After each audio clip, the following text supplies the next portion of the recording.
పాకిస్తాన్ ప్రపంచానికి పట్టిన శని, ఉగ్రవాదులకు స్వర్గధామం.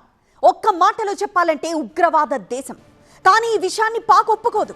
తామే ఉగ్రవాదుల బాధితులమంటూ ఇన్నాళ్లు బుకాయిస్తూ వచ్చిన పాక్ ఇప్పుడు తన అసలు నైజం బయట పెట్టుకుంది.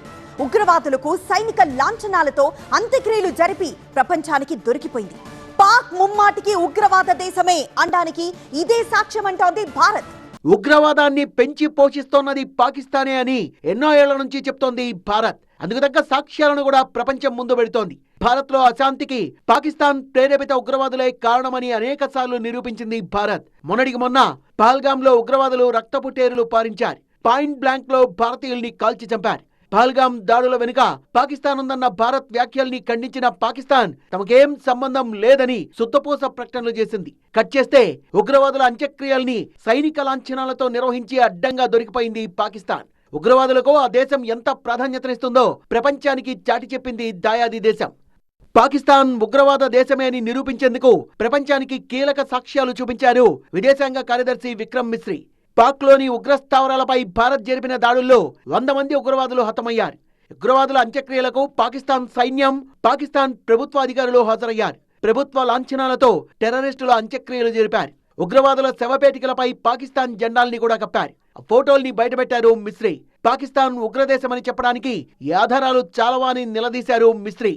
पाकिस्तान के रक्षा मंत्री और उनके पूर्व विदेश मंत्री दोनों ने इस बात को माना है कि पाकिस्तान का ऐसे ग्रुप्स के साथ जो रिश्ता है वो क्या रहा है.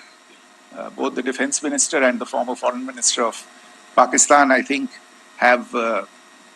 they've done a more eloquent job of this than I could ever do in terms of describing their country's implication in international terrorism and their involvement in housing these kinds of groups.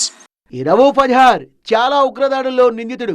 1999లో జరిగిన IC-814 విమాన hijack లో రవూఫ్ అజహార్ హస్తం ఉంది. 2001లో జరిగిన parliament పై దాడి, 2016లో పఠాన్కోట్ దాడి, 2019లో Pulwama bombing వంటి ఉగ్ర ఘటనల్లో రవూఫ్ హస్తం ఉంది. ఉగ్రవాదులు చనిపోయినప్పుడు పాకిస్తాన్ ఆర్మీ అంత్యక్రియలకు హాజరయ్యి వాళ్ళని రాజలాంఛనాలతో అఫీషియల్ గా వాళ్ళకి ఖననం చేయడం ఏంటి నాకు అర్థం కాదు. అంటే ఇట్ షోస్ ఆ వీడియో ఇప్పుడు అంతర్జాతీయ సమాజంలో అది వైరల్ అవుతుంది. It shows clear cut nexus between the terrorist and Pakistani army. So Pakistan ఒక ఉగ్రవాద దేశంగా ప్రకటించకపోయినప్పటికీ అందరూ అర్థం చేసుకున్నటువంటి విషయం ఏంటి అంటే Pakistan is nothing but a terrorist country. Pakistan Peoples Party chief Bilawal Bhutto కూడా పాక్ కు ఉగ్ర చరిత్ర ఉందనేది రహస్యమేమీ కాదన్నారు. ఇప్పుడు ఉగ్రవాదుల అంత్యక్రియల్లో సైన్యం, ప్రభుత్వ అధికారులు పాల్గొనడం చాలా దేశాలకు ఆగ్రహం తెప్పించింది.